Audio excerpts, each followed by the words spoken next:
আমাদের কিছুটা দায়িত্ব আছে as a sensible citizen of Bangladesh. তো আমার মনে হয় সেখানেও কিছু দায়িত্ব আছে। সব কিছু মিলে আমি একটু ব্যস্ত থাকি, তো ওখানে যে পুরো যে সময়টা দেয় আমার পক্ষে আমার মনে হয় আরেকজনের জায়গা নষ্ট করা, তো সেই কারণে আমি অভিনয় আমাকে খুব কম দেখা যায়।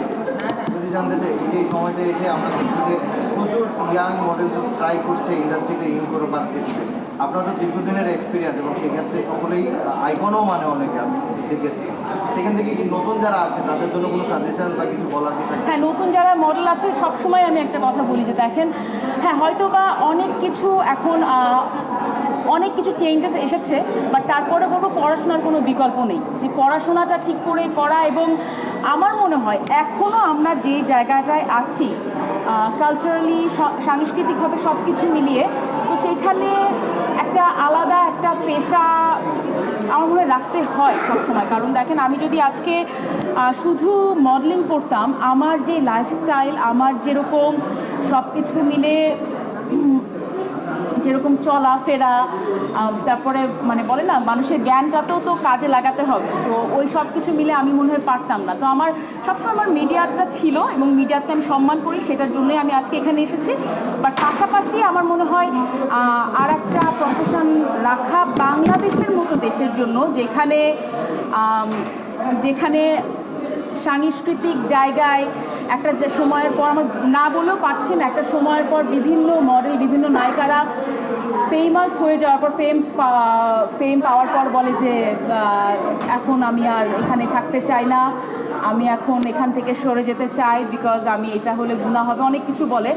তো এটা আলাদা জায়গা, এটা আমি বললাম না। তো সেখান থেকে আমার মনে হয় এখানে যেহেতু সম্মানটা এখনও আমরা মানুষকে প্রপারভাবে দিতে শিখিনি, এটা আমাদের শিখতে হবে। এবং ততদিন যারা যারা এখানে এই পেশায় আসতে চান, আর একটা পেশা আমার মনে রাখা উচিত।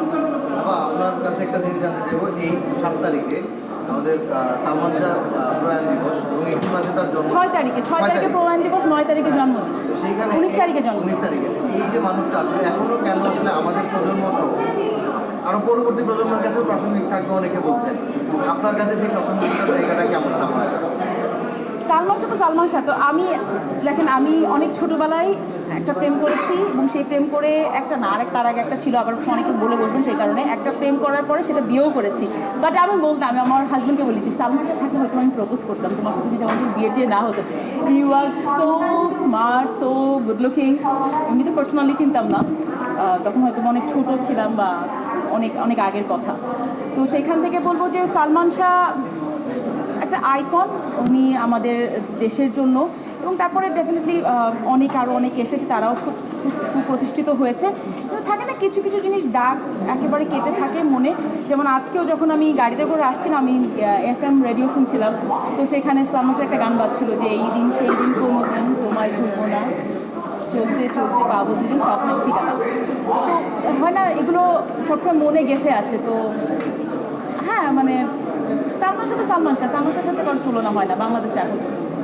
আপু, আরেকটা বিষয় সেটা হচ্ছে, আপনি যেমন বলছিলেন যে মডেলিং পেশাটির সঙ্গে আরেকটা পেশা রাখা উচিত বাংলাদেশের প্রেক্ষাপটে, এই ইনসিকিউর মানে কেন ফিল করছেন বা কেন করতে হচ্ছে এই সময়?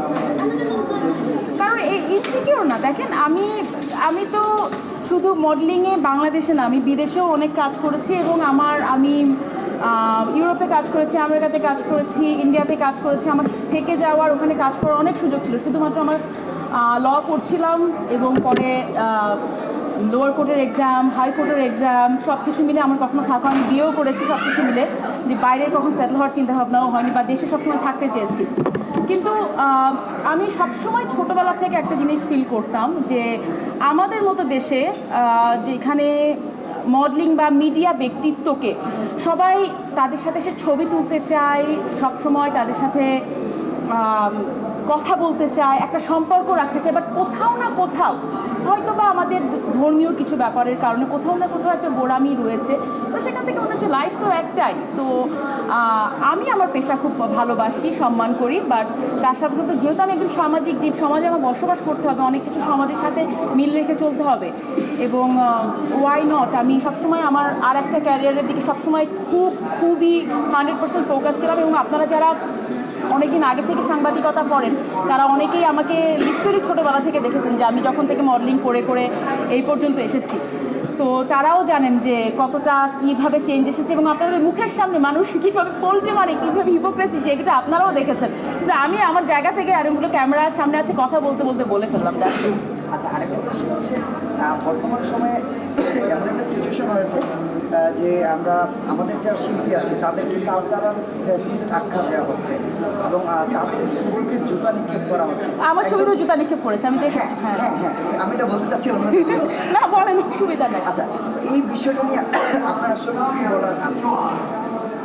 খুবই দুঃখজনক, খুবই দুঃখজনক। আমার মনে হয় এখন এই বিষয় নিয়ে আমি যদি কথা বলতে যাই আমি আরেকটা বিপদে পড়ে যাব। তো এখন বিপদে আর না ডেকে আনি, এমনিতেই আমি অনেক বোল্ড, অনেক কথা অনেক সময় বলে ফেলি। সো এটা আমার মনে হয় আপাতত কখনো যদি সময় হয় বলবো। আচ্ছা, আমরা সামনে আপনাকে কীভাবে পাচ্ছি? হ্যাঁ?